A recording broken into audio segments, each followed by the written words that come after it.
Welcome to Vijayamma kitchen. இன்றைக்கி நம்ம chicken chana pulao வந்து எப்படி பண்ணலான்னு பார்க்கலாம். ரெஸ்டாரண்ட் ஸ்டைலில் நல்லா உதிரி உதிரியாக சிக்கன் சன்னா புலாவ் எப்படி பண்ணலான்னு பார்க்கலாம் வாங்க. தேவையான பொருட்கள் என்னென்னு பார்த்துடலாம்.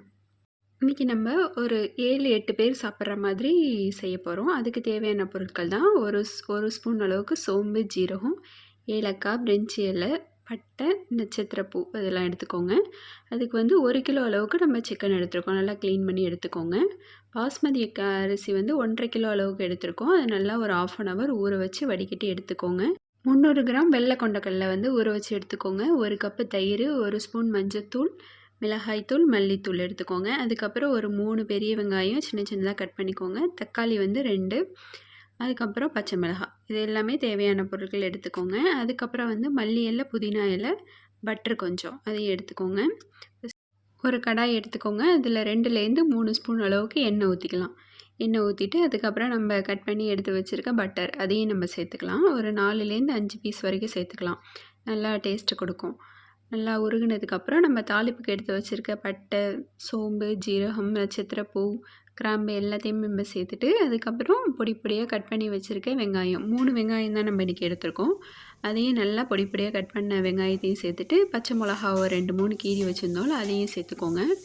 சேர்த்துட்டு நல்லா இந்த மாதிரி வதக்கணும். நல்லா பொன்னிறமாக ஆகிற அளவுக்கு வதக்கணும். வெங்காயம் வந்து கலர் நல்லா மாறணும். அப்போ தான் நமக்கு நல்ல டேஸ்ட் கொடுக்கும். ஸோ நல்லா வதக்கிக்கோங்க. அப்புறமா 2 ஸ்பூன் அளவுக்கு இஞ்சி பூண்டு விழுது அதையும் சேர்த்துக்கோங்க. நல்லா வெங்காயம் வதங்கினதுக்கப்புறம் இதை சேர்த்துட்டு அதை வந்து பச்சை வாசனை போகிற அளவுக்கு நல்லா வதக்கி விட்டுக்கோங்க. இஞ்சி பூண்டு விழுதை வந்து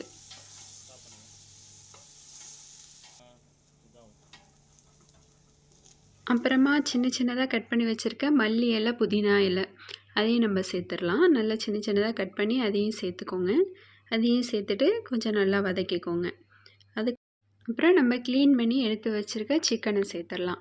இன்றைக்கி 1 கிலோ அளவுக்கு நம்ம சிக்கன் எடுத்துருக்கோம். 1.5 கிலோ ரைஸ்க்கு வந்துட்டு நம்ம சிக்கனை வந்துட்டு இந்த மாதிரி சின்ன சின்ன பீஸாக போட்டுக்கிட்டிங்கன்னா இன்னும் நல்லாயிருக்கும். அதனால் சின்ன சின்னதாக சேர்த்துக்கோங்க. சேர்த்துட்டு இந்த மாதிரி நல்லா வதக்கி விடணும். நல்லா மசாலா ஃபுல்லாக இறங்குற அளவுக்கு நல்லா வதக்கி விட்டுக்கோங்க.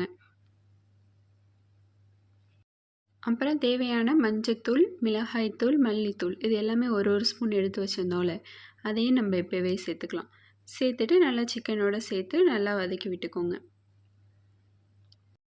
அதுக்கப்புறம் தேவையான அளவுக்கு உப்பு இப்போவே சேர்த்துடலாம். இல்லை எவ்வளோ தேவையோ அந்த அளவுக்கு சேர்த்துக்கோங்க. அதுக்கப்புறம் இன்றைக்கி பெரிய சைஸில் ஒரு 1/2 லெமன் வந்து இன்றைக்கி இதில் பிழிஞ்சு விட்றோம். இல்லைன்னா நீங்கள் சின்ன சைஸாக இருந்தால் 1 லெமன் கூட ஃபுல்லாக பிழிஞ்சு விட்டுக்கலாம். இந்த மாதிரி எடுத்துகிட்டு அதுக்கப்புறம் கட் பண்ணி எடுத்து வச்சுருக்க தக்காளி இப்போ சேர்த்துடலாம். தக்காளியும் சேர்த்துட்டு நல்லா வதக்கிக்கோங்க. நல்லா எல்லாமே ஒன்று சேர எல்லாத்தையுமே நல்லா வதக்கி விட்டுட்டு சிம்மில் வந்துட்டு ஒரு 10 நிமிஷம் அப்படியே வச்சுருங்க. அப்புறம் மசாலா எல்லாமே உள்ளே இறங்கிடும். அதுக்காக தான் 2 ஸ்பூன் அளவுக்கு இன்றைக்கி நம்ம இதில் தயிர் சேர்த்துக்கலாம். அதுக்கப்புறம் ஊற வச்சு எடுத்து வச்சுருக்க வெள்ளை கொண்டக்கடலை தான் நல்லாயிருக்கும். அதையே நீங்களும் ட்ரை பண்ணுங்கள். அதையும் நம்ம சேர்த்துட்டு வேணும்னா உருளைக்கிழங்கு வந்து கட் பண்ணி சேர்த்துக்கலாம். நாங்கள் இன்றைக்கி சேர்த்துருக்கோம். 2 உருளைக்கிழங்கு வந்துட்டு கட் பண்ணி இதில் சேர்த்துருக்கோம். நீங்களும் அதே மாதிரி வேணும்னா சேர்த்துக்கலாம். அதுக்கப்புறம் பாஸ்மதி ரைஸ் தான் இன்றைக்கி நம்ம எடுத்திருக்கோம். ஸோ அதுக்கு வந்துட்டு 1 கப்புக்கு வந்துட்டு 2 கப் அளவு தண்ணி ஊற்றணும். நீங்கள் எவ்வளோ எடுக்கிறீங்களோ அதை விட டபுளாக தண்ணி ஊற்றிக்கோங்க. நல்லா தண்ணி கொதித்து வரணும். நல்லா அந்த கொண்டக்கடலை நல்லா வெந்து வரணும். அதுக்கப்புறமா நீங்கள் வந்து ஊற வச்சு எடுத்து வச்சுருக்கு பாஸ்மதி ரைஸு அதையும் நம்ம சேர்த்துடலாம். ஃபுல்லாக எல்லாமே சேர்த்துட்டு நல்லா ஒன்று சேர எல்லாத்தையுமே நல்லா கிளறி விட்டுக்கோங்க. அதுக்கப்புறம் நம்ம ஒரு மூடி போட்டு ரைஸை வந்து நல்லா வேக வச்சிடலாம். நல்லா அரை வேக்காடு வெந்து இந்த மாதிரி லைட்டாக தண்ணி இருக்கிற மாதிரி இருக்குது பாருங்கள். பாதி வெந்திருக்கு, கொஞ்சம் தண்ணியோடு இருக்குது. இந்த ஸ்டேஜில் தான் வந்துட்டு நம்ம தம் போடணும். இப்போ வந்து கொஞ்சம் கொத்தமல்லி தலையை தூவிட்டு கொத்தமல்லி, புதினா 2 தலையுமே லைட்டாக தூவி விட்டுட்டு நம்ம தம் போட்டுடலாம். நீங்கள் எப்படி தம் போடுவீங்களோ அதேமாரி போடலாம். குக்கரில் வச்சா 2 விசில் விட்டு கூட எடுத்துக்கலாம்.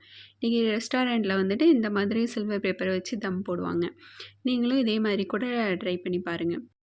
1/2 hour வந்து தம்லேயே இருக்கணும். அதுக்கப்புறம் எடுத்து பார்த்தோன்னா சூப்பரான ரெஸ்டாரண்ட் ஸ்டைலில் சிக்கன் சன்னா புலாவ் ரெடி. எப்படி நல்லா உதிரி உதிரியாக வந்திருக்கு பாருங்கள். நீங்களும் ட்ரை பண்ணி பாருங்கள். ரொம்பவே நல்லாயிருக்கும். வீடியோ பிடிச்சிருந்தா லைக் பண்ணுங்கள், சப்ஸ்கிரைப் பண்ணுங்கள், ஷேர் பண்ணுங்கள். தேங்க்யூ.